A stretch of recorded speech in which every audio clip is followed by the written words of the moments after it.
November 1st, 1942. The Solomon Islands. Dawn breaks over Guadalcanal with the kind of heat that makes steel burn to the touch and transforms jungle canopies into suffocating green cathedrals. In a makeshift command post carved from mud and sandbags, First Sergeant Thomas Mitchell of the 1st Marine Division sits cleaning his sidearm, a Colt M1911. Its blued steel worn smooth from years of service, its grip panels darkened by sweat and use. Around him, younger Marines clutch their newly issued rifles, their faces still carrying the ghost of stateside confidence. One of them, a private from Ohio, barely old enough to vote, watches Mitchell work the pistol's action with practiced efficiency, and smirks. "Sarge," he says, "heard the Japs got themselves those fancy Nambu pistols. 8 rounds. Lighter, too. That old cannon of yours looks like something my granddad would have carried." Mitchell doesn't look up. He slides the magazine home with a metallic click that echoes like a period at the end of a sentence. Outside, the jungle breathes in the pre-dawn. Darkness, and somewhere in its depths, an enemy force is moving closer. The private doesn't know it yet, but in 72 hours, he'll be screaming into a radio, begging for anyone carrying that old cannon to reach his position before it's too late. The M1911, pistol officially adopted by the United States military on March 29, 1911, was not born from committee design or bureaucratic compromise. It was forged from necessity, from blood spilled in distant wars where American forces learned the hard way that stopping power mattered more than magazine capacity or modern aesthetics. In the Philippine-American War at the turn of the century, American soldiers equipped with .38 caliber revolvers faced moral warriors who, driven by religious fervor and bound with leather cords to restrict blood flow, would continue fighting despite multiple gunshot wounds. Officers filed desperate reports describing enemy combatants observing 4, 5, 6 rounds and still advancing with raised blades. The .38 simply lacked the energy to stop a determined man in his tracks. The Army responded by temporarily reissuing old .45, Colt single-action Army revolvers, the legendary Peacemaker, because raw stopping power trumped every other consideration. When survival hung in the balance, from this crucible of combat experience came the requirements that would define American military sidearms for generations.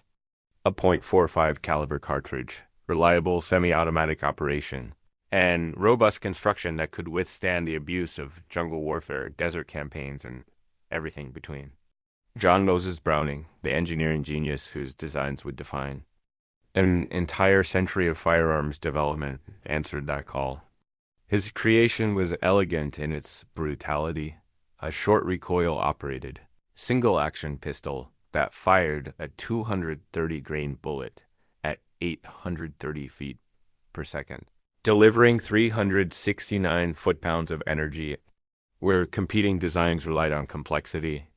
The 1911 embraced mechanical simplicity, 51 parts working in perfect harmony, capable of being field-stripped by a soldier, wearing gloves in complete darkness. It was a weapon that reflected American industrial philosophy overbuilt. Reliable, designed not for the ideal conditions of a testing range, but for the worst moments a man might face in war. By 1942. When Mitchell sat in that command post on Guadalcanal, the M1911 had already proven itself across 3 decades in 2 major conflicts. It had served in the trenches of World War I, where mud and gas and artillery turned modern warfare into industrial-scale slaughter. It had accompanied Marines through banana wars in Central America and expeditionary operations in China. American armories had produced over 2.7 million examples, and the pistol had earned a reputation as utterly unbreakable, a weapon that worked when everything else failed.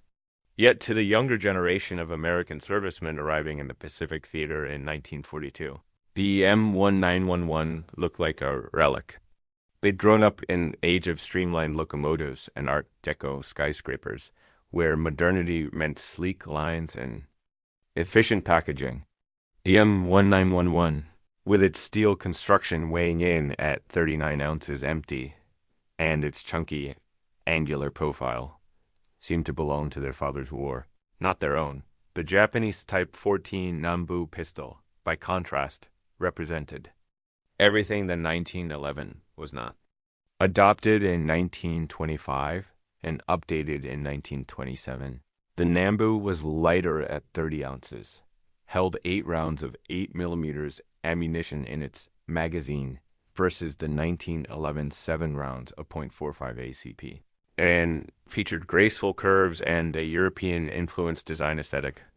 To Americanize encountering it for the first time through intelligence reports and captured examples, it looked modern, even sophisticated. Japanese officers wore them as symbols of rank and military bearing, often accompanied by traditional samurai swords in an attempt to bridge centuries of warrior tradition with industrial age warfare.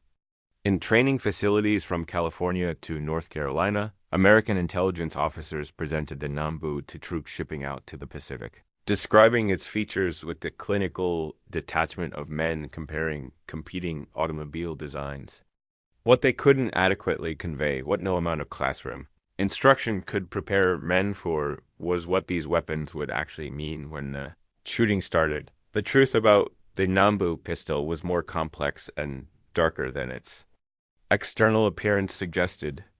Japanese military culture in the 1930s and 1940s emphasized spiritual strength over material superiority, a philosophy that produced soldiers of fanatical determination, but often left them equipped with weapons that reflected penny pinching procurement rather than combat effectiveness. The Nambu's 8mm bottleneck cartridge generated roughly 162 foot-pounds of energy, less than half that of the .45 ACP. Its recoil system was finicky and prone to jamming when exposed to dirt, sand, or moisture. The magazine design allowed grit to enter the feeding mechanism. Most critically, its stopping power was anemic. A Nambu bullet, even with perfect shot placement, often failed to incapacitate an enemy immediately. Japanese doctrine addressed this limitation not through improved weapons design, but through training that emphasized multiple rapid shots and, ultimately, reliance on the bayonet for decisive combat. For Japanese soldiers, however, the Nambu represented something more important than technical specifications. It was a symbol of Japan's emergence as an industrial power, a nation that could equip its military with domestically produced modern weapons rather than importing European designs. Officers who carried the Nambu saw themselves as heirs to samurai traditions, updated for mechanized warfare.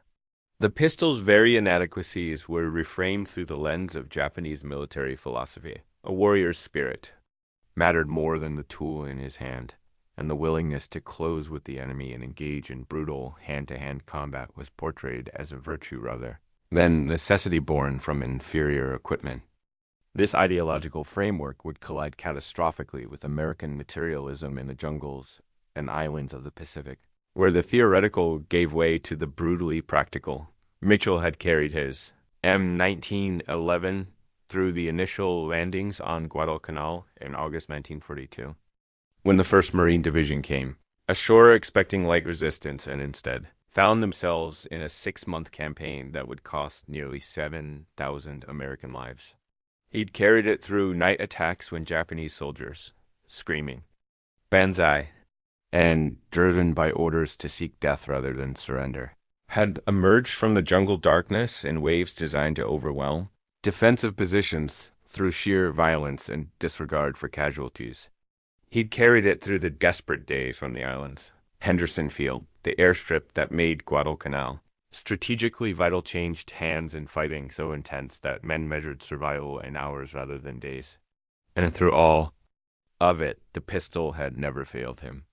While rifles jammed from mud and moisture, while machine guns overheated and seized, the M1911 kept working. You could drop it in a river, dig it out of mud, and it would fire.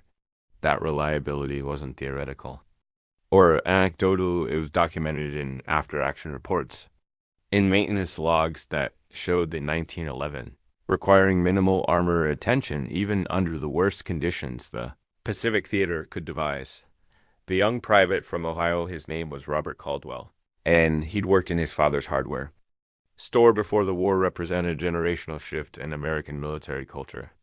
Caldwell's generation had grown up during the Depression, watching newsreels of German panzers rolling through Poland and France with mechanical precision, marveling at the apparent efficiency of totalitarian systems that could mobilize entire societies for war. They had absorbed the message that modern warfare was about technology and production capacity, about who could build more tanks and planes and ships. Individual weapons like pistols seemed almost quaint in comparison, holdovers from an age before artillery could flatten entire cities, and bombers could destroy nations from 30,000 feet. And Caldwell looked at Mitchell's War in 1911. He saw the past. When he imagined combat, he pictured himself with his M1 Garand rifle, putting down enemy soldiers at 200 yards with the semi-automatic firepower that gave American infantry a decisive advantage. The idea that he might end up close enough to an enemy to need a pistol seemed like a failure of planning, a worst-case scenario that proper tactics would prevent. What Caldwell and thousands like him didn't understand, what no amount of training could fully prepare them for, was the nature of jungle warfare in the Pacific. The dense vegetation of islands like Guadalcanal reduced combat to intimate distances, where visibility might extend only 10 or 15 feet. The Japanese, adapting to American firepower superiority, embraced tactics that negated those advantages. Infiltration, ambush, night attacks. They would wait until American forces were within grenade range, sometimes closer. They would bypass main defensive lines and emerge behind American positions, turning rear area command posts into frontline fighting positions in seconds. They would attack at night when the jungle darkness was so complete that soldiers literally couldn't see their hands in front of their faces, when muzzle flashes became the only points of reference in a world reduced to sound and terror. In these conditions, the long-range precision of a Garand rifle became irrelevant. Combat devolved to point-blank exchanges where stopping power, the ability to drop an attacker instantly, before momentum carried him onto your position, meant everything. November 3rd, 1942, the third night of what would later be called the Battle of Coley Point. Japanese forces attempting to reinforce and resupply their garrison on Guadalcanal had landed troops east of the marine perimeter. American intelligence estimated the force at around 1,500 men, and the 2nd Battalion, 7th Marines, received orders to move east and intercept them before they could dig in. Caldwell's company formed part of this force, moving through jungle so thick that maintaining formation required physical contact with the man ahead of you. They'd been moving for 6 hours when the order came to halt and establish a defensive perimeter for the night. Caldwell found himself positioned at the edge of the company command post, 20 feet from where Mitchell was coordinating with officers over crackling radio communications. As darkness fell, not the gradual dimming of stateside evenings, but the abrupt equatorial nightfall that turned day to night in less than 30 minutes. The jungle came alive with sounds that no training film had prepared them for. Insects shrieked. Unknown creatures rustled through the undergrowth. And somewhere in that darkness, an enemy force was maneuvering closer. The Japanese assault came at 0230 hours, announced by the sudden silence that preceded every attack, as if the jungle itself held its breath. Then came the whistles, high-pitched shrieks that Japanese officers used to coordinate their men in the darkness, followed immediately by screaming, "Banzai, Marine, you die!" Phrases in broken English calculated to intimidate and disorient. And then they were in the perimeter, emerging from darkness like demons, bayonets fixed, some carrying only grenades and swords. The Marine defensive line held for perhaps 90 seconds before it fragmented into a dozen separate fights, each one a desperate close-quarters struggle. Caldwell, positioned behind a fallen log with his Garand, got off 3 shots at muzzle. Flashes before a Japanese soldier vaulted over the log and landed almost on top of him. He swung the rifle like a club, connecting with something solid. The attacker went down, but another replaced him immediately. Caldwell's rifle jammed, a failure to eject. The spent casing caught in the action, and suddenly his 8-pound rifle was just dead weight in his hands. He dropped it and ran, not away from the fighting, but toward the command post, toward where he'd last seen Mitchell and the company commander. 2 other Marines were running the same direction, both having lost their primary weapons in the hand-to-hand chaos. Behind them, the perimeter was collapsing, each defensive position being overwhelmed by attackers who seemed to materialize from the darkness itself. Caldwell burst into the command post, a shallow depression ringed by sandbags, to find Mitchell standing over the radio, the M1911 in his right hand. A Japanese officer lay 3 feet away, a Nambu pistol still clutched in his lifeless hand. 2 more enemy soldiers were moving through the darkness beyond the sandbags. Mitchell fired twice. The familiar, thunderous bark of the .45 echoed through the jungle night.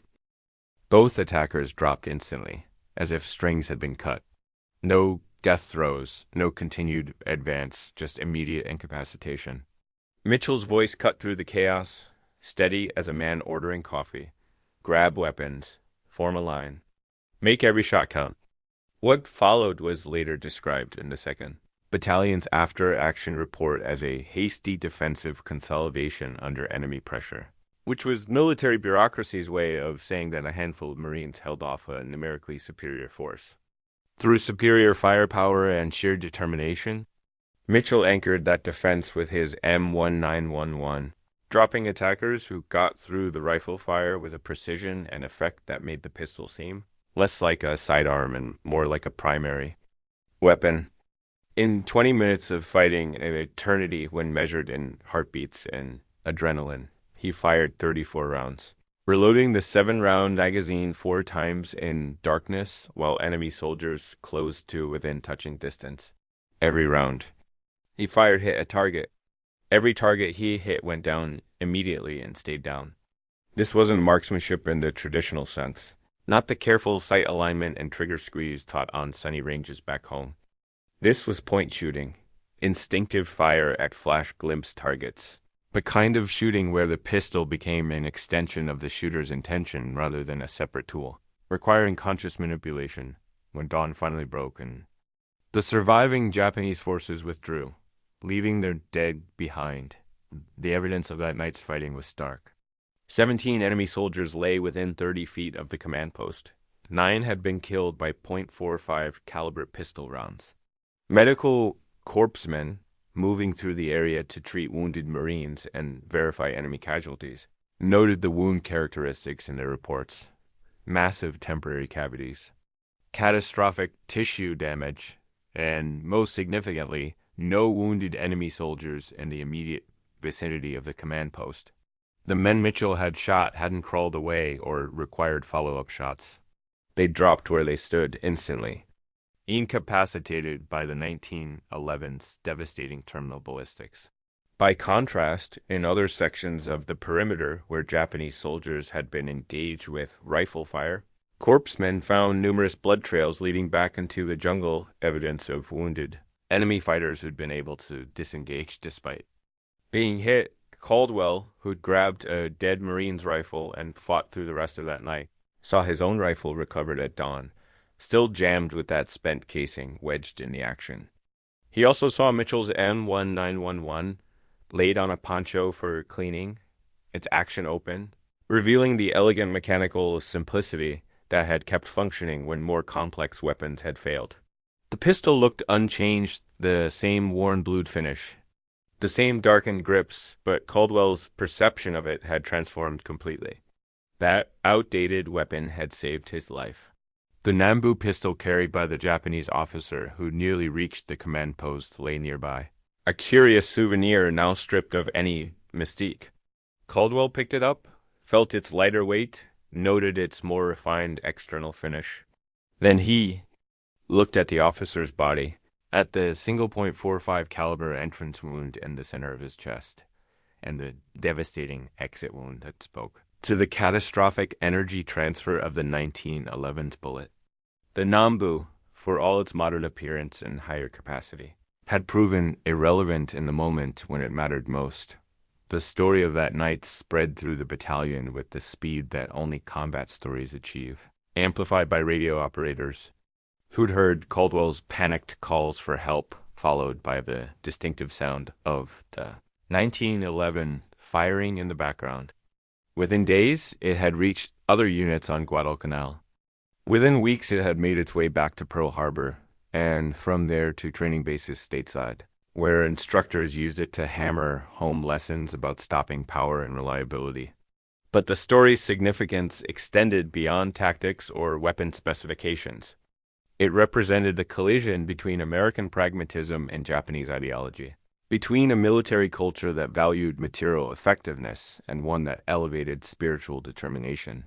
Above practical considerations, the Japanese military's approach to small arms reflected broader cultural and strategic assumptions that would prove catastrophic throughout the Pacific War. Japanese planners, preparing for conflict with Western powers, understood that they couldn't match American or British industrial capacity in raw terms. A single American factory complex, like the Willow Run plant in Michigan, could produce more B-24 bombers in a month than Japanese industry could manufacture in a year. Rather than attempting to match Western production, Japanese doctrine emphasized spiritual factors, the superior morale and fighting spirit of Japanese soldiers, their willingness to die rather than surrender, their acceptance of hardship that Western soldiers would find unbearable. These were real advantages manifested in the incredible endurance of Japanese soldiers who could function on minimal rations and the shocking effectiveness of their initial offensives in 1940-142, but they couldn't overcome fundamental material realities, especially in weapons design. The Nambu pistol's shortcomings weren't unknown to Japanese officers. Reports from the Second Sino-Japanese War, which had been ongoing since 1937, documented the pistol's tendency to malfunction in field conditions and its poor stopping power against Chinese forces. But addressing these problems would have required admitting that spiritual factors couldn't overcome material deficiencies. And such admissions contradicted the ideological framework that justified Japan's aggressive expansion. More practically, retooling production to create a better pistol would have diverted resources from rifle, machine gun, and artillery production weapons that Japanese doctrine prioritized for offensive operations. So the Nambu remained in production, and Japanese officers continued to carry it as a symbol of their status, while American intelligence officers continued to brief troops that the Japanese sidearm was somehow more advanced than the obsolete M1911 by November 1942. However, the nature of the Pacific War was shifting in ways that amplified the significance of seemingly minor tactical advantages like pistol stopping power. The American strategy of island hopping, bypassing heavily fortified Japanese positions in capturing less defended islands that could serve as air and naval bases meant that American forces would repeatedly conduct amphibious assaults followed by extended ground campaigns in the most difficult terrain imaginable. Dense jungle, coral atolls, volcanic islands with cave systems. Every environment worked against the advantages of American long-range firepower and mechanized warfare. Combat became intimate and brutal. The average engagement distance on Guadalcanal was measured in feet, not yards. In such conditions, sidearms stopped being secondary weapons and became survival tools. Mitchell's experiences weren't unique. Across Guadalcanal, throughout the Solomon Islands campaign, and later in New Guinea, the Philippines, and ultimately on islands like Iwo Jima and Okinawa, American servicemen rediscovered what their predecessors in the Philippines had learned 40 years earlier. When combat became desperate and close range, nothing stopped an attacker like a .45 caliber bullet. After-action reports from the 1st Marine Division cataloged incident after incident where the M1911 had provided the decisive margin between survival and being overrun. In one documented case from the Battle of the Tanaro River in August 1942, a Marine sergeant named Mitchell Anthony Diamond, no relation to Thomas Mitchell, held a position with his M1911 after his rifle was destroyed by a Japanese grenade. dropping 7 attackers in succession and continuing to fire even after being wounded twice. He survived. The men he shot did not, and the position held. The sound of the M1911 became its own form of psychological warfare. The deep boom of the .45 ACP cartridge, distinctly different from the sharper crack of rifles or the popping of lighter pistol calibers, announced itself across jungle distances. Japanese soldiers, veterans of night attacks and infiltration tactics, learned to recognize that sound and what it meant that they'd penetrated close enough to American positions to trigger defensive pistol fire, but also that they faced a weapon that left almost no margin for error, where a hit from a Nambu or a .38 caliber round might allow a soldier to continue fighting through shock and adrenaline. A .45 caliber hit to the torso generally ended the fight immediately. This wasn't cruel or excessive, it was merciful in its efficiency, reducing the prolonged agony of combat and preventing the nightmarish scenario of wounded but functional attackers reaching defensive positions. Caldwell survived Guadalcanal and continued fighting through the Solomon Islands campaign, eventually receiving a battlefield commission and ending the war as a lieutenant. He carried a 1911 for the rest of his service, and in letters home to his family in Ohio, he wrote about the weapon with a convert's enthusiasm. It's heavier than it needs to be and holds fewer rounds than more modern designs. He wrote in March 1943, but when you need it most, it works. That's worth more than any amount of cleverness in design. His father, reading these letters in a hardware store that now displayed service flags with stars representing sons and brothers serving overseas, saw the same transformation he'd witnessed in customers from the previous warmen who'd left Ohio, with one set of assumptions about weapons and warfare and returned with knowledge, purchased in blood about what actually mattered when lives hung in the balance. The data supported the anecdotal evidence. Ordnance reports from the Pacific Theater showed that the M1911 required minimal maintenance and had a failure rate orders of magnitude lower than other handguns, while European pistols like the German P38 or the British Webley required regular armor attention and showed increasing malfunction rates as they accumulated wear. The 1911 just kept working. Marines and soldiers reported pistols that had fired tens of thousands of rounds without parts replacement, weapons that had been submerged, dropped, and abused in ways that would render most firearms inoperable. The design's simplicity meant fewer points of failure, and its overbuilt construction meant that even when parts wore, they typically continued functioning rather than breaking catastrophically. More significantly, casualty data showed marked differences in combat outcomes, based on which weapons were involved in close quarters engagements. American forces armed with M1911 pistols in defensive positions showed lower casualty rates than predicted by pre-war tactical models that treated pistols as weapons of last resort with limited combat effectiveness.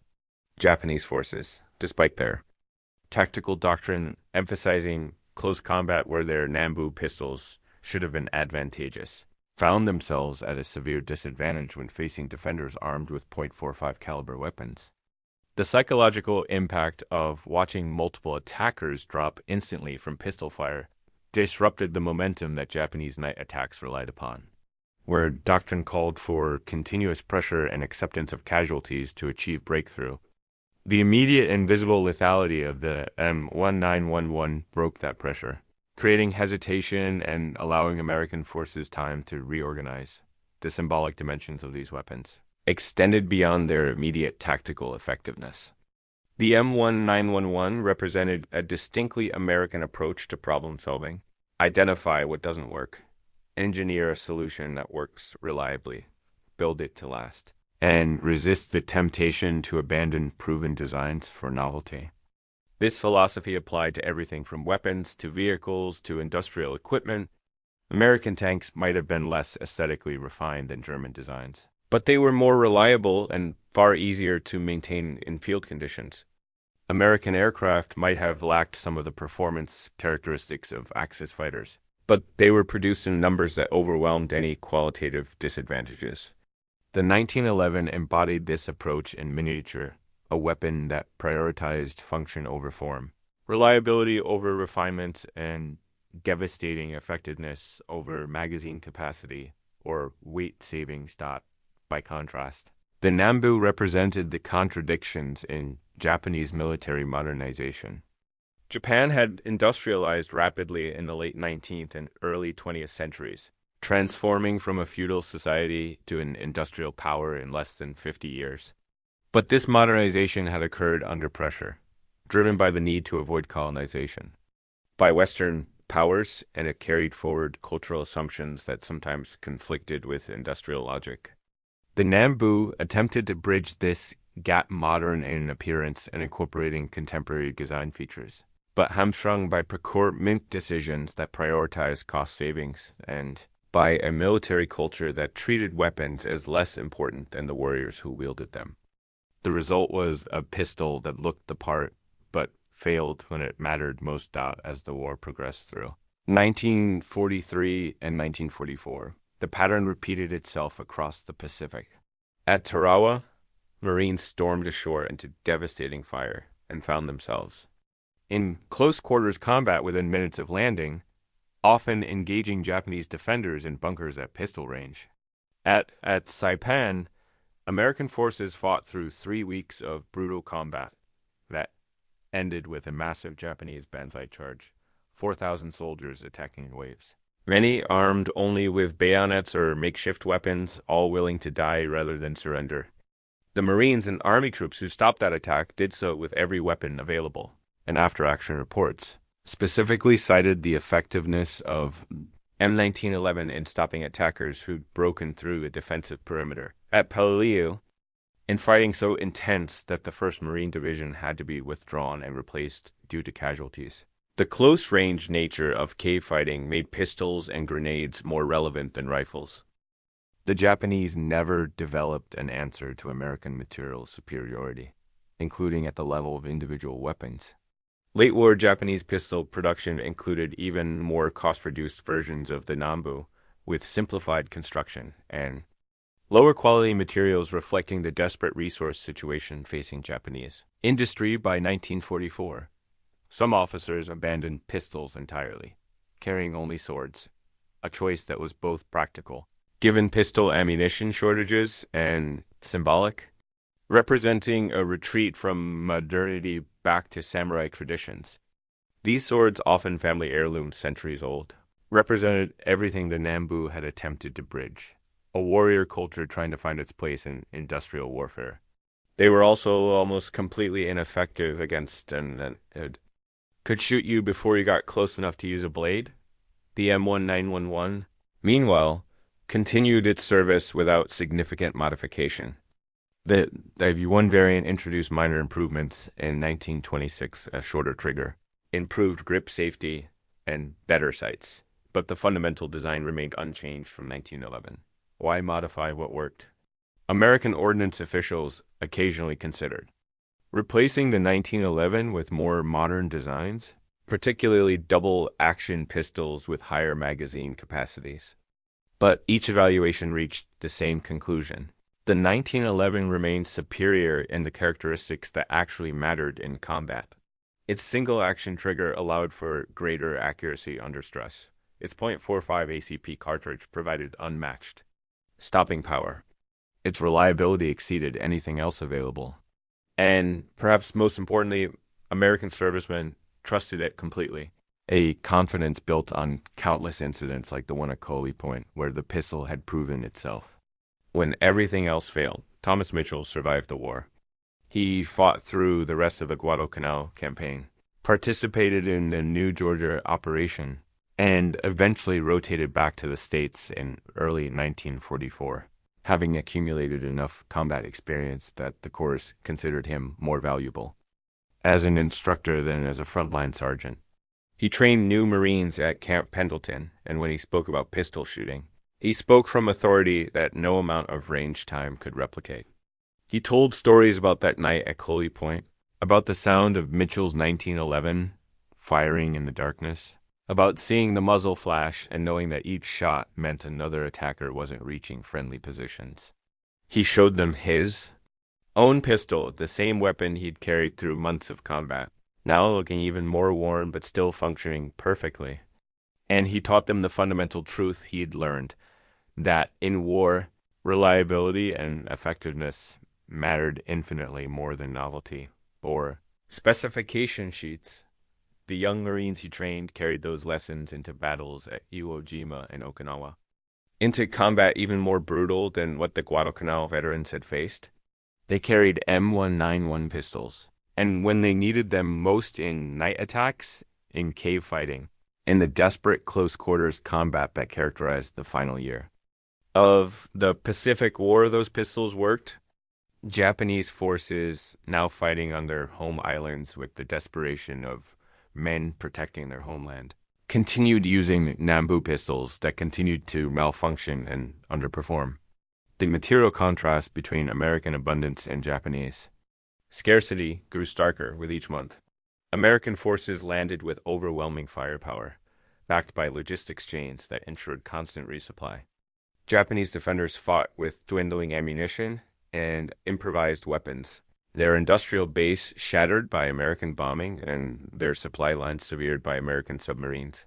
When Japan finally surrendered in August 1945, American occupation, forces found warehouses full of Nambu pistols that had never been issued, sitting alongside stockpiles of ammunition that reflected the desperation of late-war Japanese industry, powder charges that varied wildly in power, bullets that didn't meet specifications, primers that failed at alarming rates.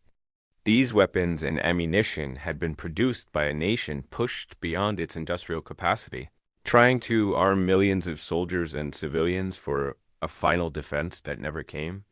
By contrast, American ordnance was so abundant that disposing of surplus became a logistical challenge.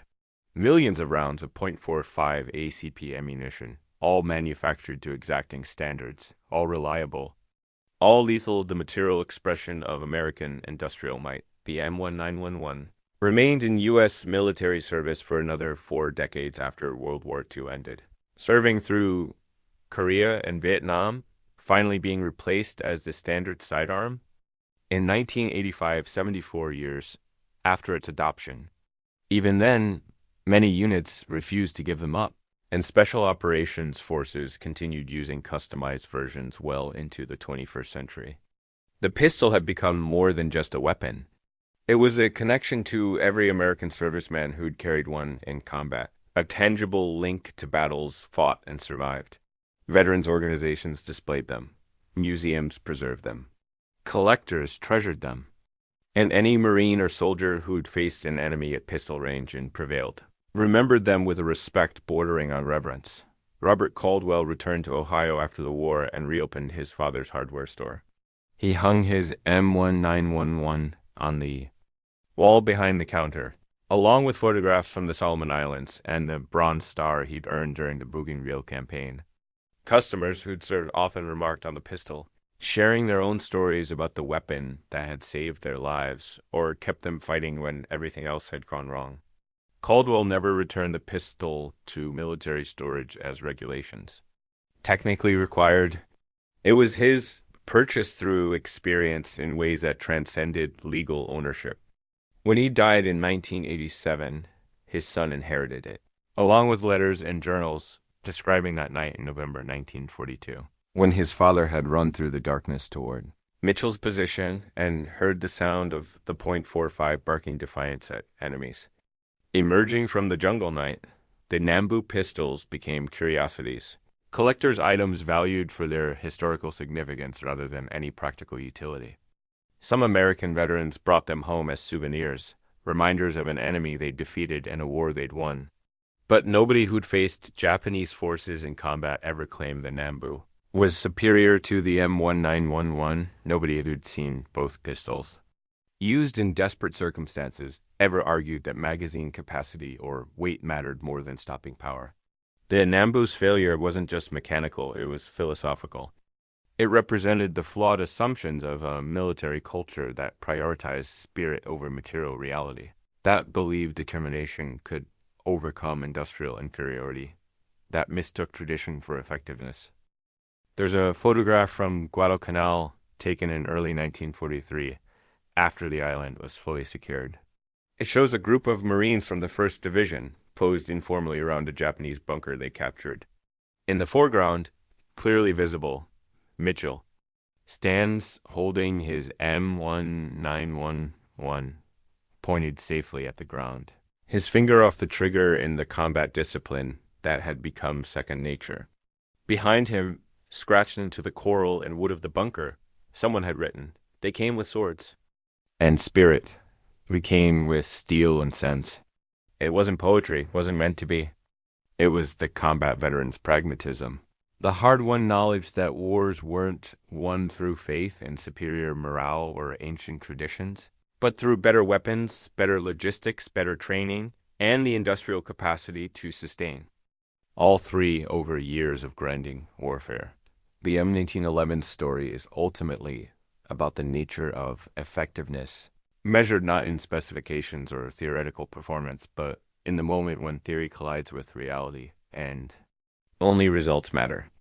It's about the difference between what looks modern and what works, between innovation for its own sake and improvement based on genuine need. The pistol's longevity wasn't accidental or the result of bureaucratic inertia. It endured because it solved a fundamental problem better than anything that came before or after it for most of a century.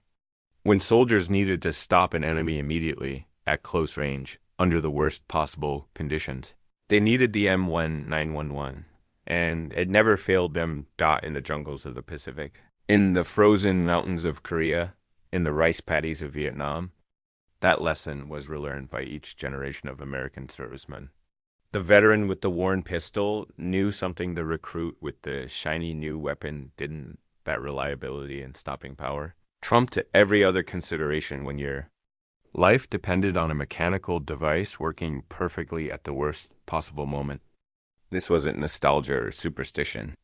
It was knowledge earned through experience, validated by survival, proven by the empty spaces at reunion dinners where friends should have been standing but weren't because their weapons had failed them when they needed them most. The Japanese learned this lesson as well, though they learned it from the receiving end. In post-war memoirs and interviews, Japanese veterans spoke with respect about American firepower, about the shock of facing an enemy who never seemed to run out of ammunition, who could call in artillery and air support at will, whose individual soldiers carried weapons that worked unfailingly even after months in the field. They didn't speak much about the Nambu pistol. There was nothing to say. It had been one piece of a larger picture of material inferiority, one weapon in an arsenal that couldn't match American production or effectiveness. The spiritual strength they'd been taught would compensate for material shortcomings had proven insufficient. Determination couldn't stop a .45 caliber bullet. Tradition couldn't overcome industrial capacity. The samurai sword, however symbolically powerful, was useless against an enemy who shot you before you could close to blade range . And so the M1911 stands as a monument to American pragmatism, to the philosophy that the best tool for a job is the one that works most reliably under the worst conditions. It's a reminder that effectiveness isn't about appearances or theoretical performance, but about results when everything else has gone wrong. In that respect, it's quintessentially American overbuilt, heavier than necessary, unconcerned with elegance, but obsessively focused on function. It represents a nation that, when faced with a problem, engineers a solution, and then refines that solution until it works perfectly. Every time, regardless of conditions, the pistol that seemed outdated to young Marines in 1942 was still being carried by their grandchildren in Iraq and Afghanistan 7 decades later, still proving itself in combat, still dropping enemies with the same devastating effectiveness that had stopped Japanese Banzai charges. That continuity across generations and wars speaks to something profound about the nature of effective design and characteristics that truly matter when lives